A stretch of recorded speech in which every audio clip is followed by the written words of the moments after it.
Bilang isang politiko, gaano kahalaga ang wika sa pakikipagtalastasan? Napakahalaga dahil hindi namang lahat ng mamamayan, hindi lang sa lungsod, pati sa buong bansa, nakakaintindi ng wikang English.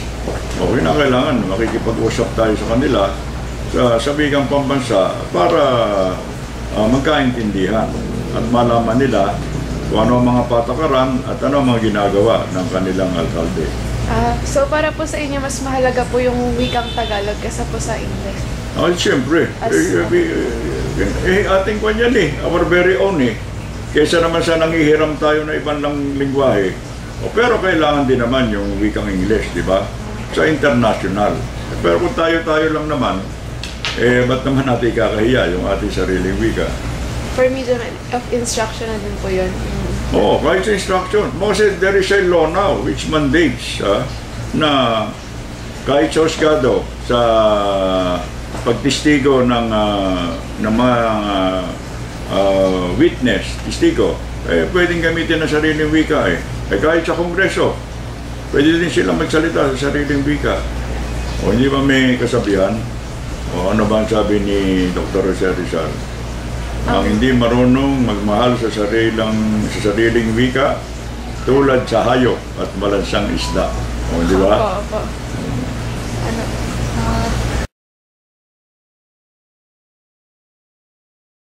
Paano nakakapekto ang persepsyon ng tao sa pagpapatupad ng batas?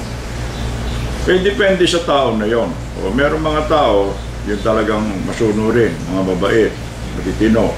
Siyempre sumusunod yun sa batas.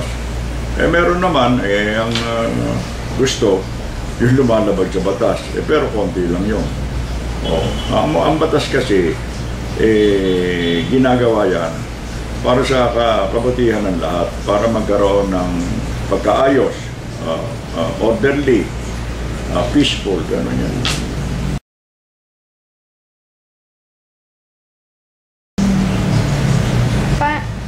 Paano nakaka-apekto ang iba't ibang perspektibo ng mga tao sa inyong pamumuno? Ako, ang sa akin, kung ano lang yung inaakala kong tama, gagawin ko. Maaaring hindi katanggap-tanggap doon sa iba, yung sa kokonti, wala na tayong magagawa. Hindi naman natin mabibigyan ng kasiyahan lahat ng tao, hindi ba? Pero yung masigit na kararami, yun ang ating pinag-uukulan ng pag-iisip.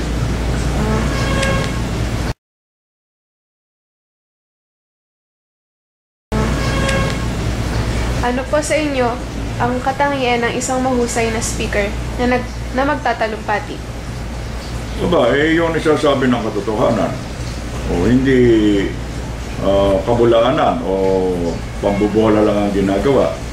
Ang panunungkulan naman, hindi nakukuha sa matatamis na salita o yung mga mabulaklak na salita na magandang ang pakinggan, pero kulang naman sa gawa.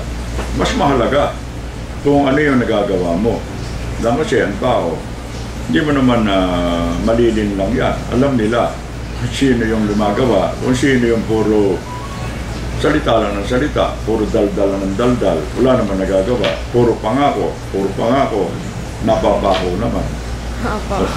Karamihan sa politiko, ganun Di ba? Yung mga traditional at professional na politiko. Opo.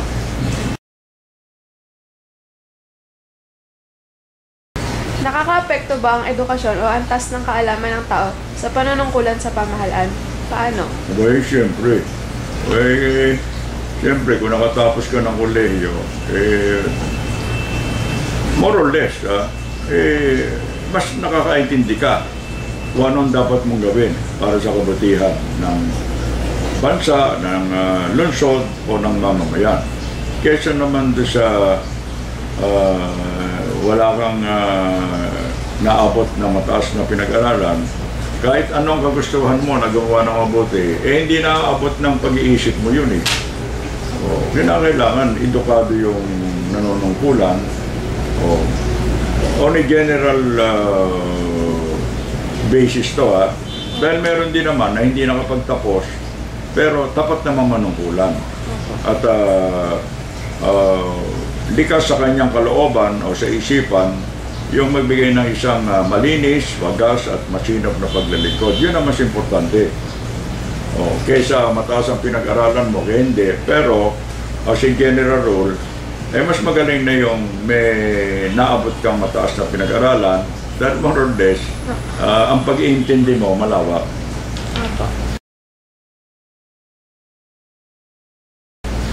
Bakit isinasama pa ang asignaturang Pilipino sa pagtuturo sa paaralan? Anong kahalagahan nito?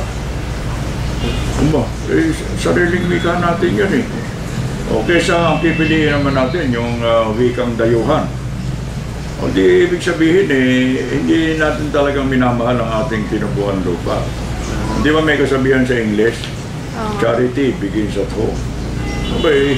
Bago mo pagalingin ang iyong pananalita sa wikang iganga na iba kaysa sa atin, yung atin muna ang i-develop natin.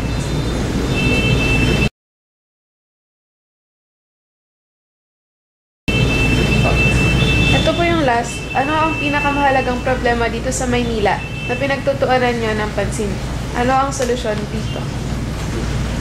Sa ngayon, ang problema yung sa mga squatters at sa mga vendors. Tanggapin na natin na yung mga vendors nagiging sagabal sa paglakad ng mga pedestrian o sa mga motorista o dahil baka mabunggo sila o matigasaan na sa kalsada. O pati yung mga pedestrian dahil okupado ng vendors yung buong bangketa sa kalsada na dumataan. Siyempre, ang kalsada para sa sasakyan. Ang sidewalk para sa tao na naglalakad.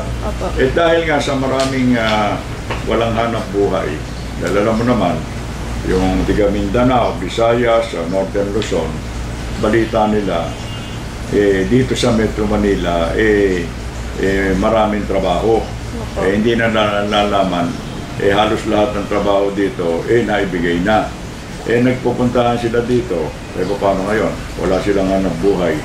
Kaya naninirahan yan sa bangketa, parsada. Ngayon. Pero may ginagawang aksyon naman ng ating Pangulong Noynoy Aquino. Dahil mga 3 months ago, nag-release siya ng 10 billion pesos. Ito gagamitin sa relokasyon ng mga squatters. Doon sa 10 billion pesos na yon, buhay pa nun si Secretary Robredo yung 5 billion pesos binigay sa National Housing Authority para i-relocate itong mga squatters sa Metro Manila. Hindi lang Manila, Metro Manila. Nilaan yung 5 billion pesos.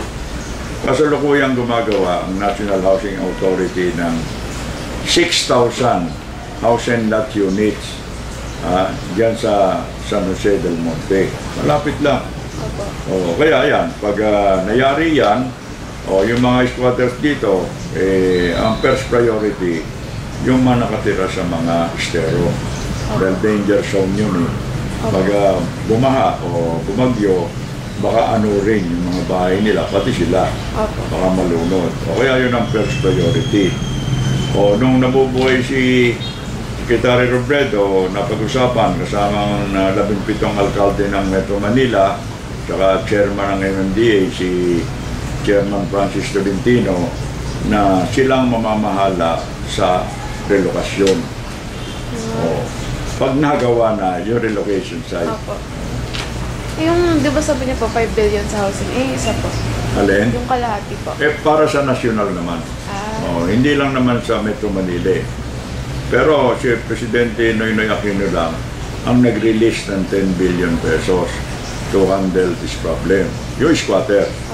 Pero doon sa vendors naman, marami rin nagre-reklamo.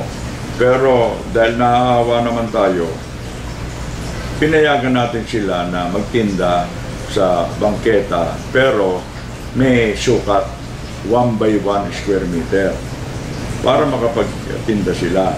Ang hirap na nangyari, yung 1 by 1 square meter na binibigay natin, nagiging 2x2, 3x3, 6x6 square meter, pati kalsada sinasabok na. O, kaya naghihigpit kami ngayon na kailangan basta kalsada, zero vendors. Dahil maraming apektado yung motorista.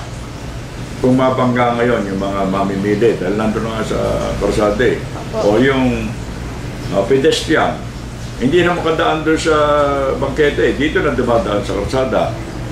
Kung sagasaan sila. O, yun ang Kaya hinakailan mamili tayo ngayon. Alin ang bibigyan natin ng proteksyon? Alin ang mas tutulungan natin? Yung mabait na mamamayan. Lesser evil na alisin na sila doon sa kalsada. At doon na lang sila sa bangketa. But they have to stick or follow the 1 by 1 square meter. Una, tanggapin na natin. Talaga mahirap humanap ng trabaho. Opo. Ang lahat naman ng sangay ng pamahalaan, kay nasyonal, kay lokal, hindi naman obligadong magbigay ng trabaho Ang gagawin lang, magbibigay ng pagkakataon sa mga ngalakal na magtayo ng mga industriya, mga factory para magkaroon ng trabaho. Yun lang naman ang trabaho namin Hindi naman trabaho ng gobyerno na bawat isang tao bibigyan ng trabaho. Kamukha ninyo, nag-aaral kayo. Siyempre, pag nag-graduate kayo sa kolehiyo, nagiging professional kayo. Kaya, kung professional na kayo, madali nang humanap ng trabaho. You can practice your profession. Trabaho na rin yun yun naman ang mamasukan, kung nagtatayo kayo ng mga negosyo, siyempre, nabibigyan sila ng pagkakataon makapagtrabaho. Tsaka po parang responsibilidad na rin po nilang manap ng trabaho. Oo, siyempre. Ang aming tungkulin lang, bigyan ng mga paaralan. Dito sa Maynila, libre sa daycare, libre sa elementary, libre sa high school, 2 kolehiyo namin, libre rin, zero tuition. Ikaw, MAP 1, di ba may tuition kayo? Kami zero. Pamantasan ng Lungsod ng Maynila, ito para sa valedictorian, salutatorian, honor graduate. Walang bayad yan. Yung isa, yun ng City College, tinatawag na Universidad de Manila. Ito para sa average student. Wala rin bayad, kahit sa pera. Ang daming gumagraduate yan, sa kolehiyo.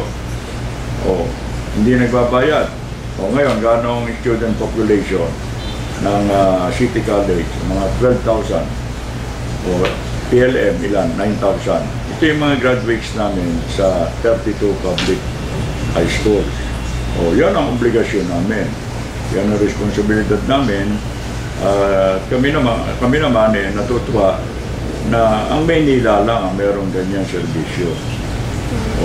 Wala yung ibang city na walang ganyan na 2 kolehiyo na libre tsaka 6 na ospital. Meron kami 6 na ospital Wala rin bayad sa doktor, walang bayad sa kwarto. Kung wala kang pambili ng gamot dahil wala kang trabaho at mahirap ka, kami pa ang bibili ng gamot para sa'yo, para gumaling ka. Yun ang ginagawa namin dito sa Manila. Sige po, thank you po sa time. Sige, salamat.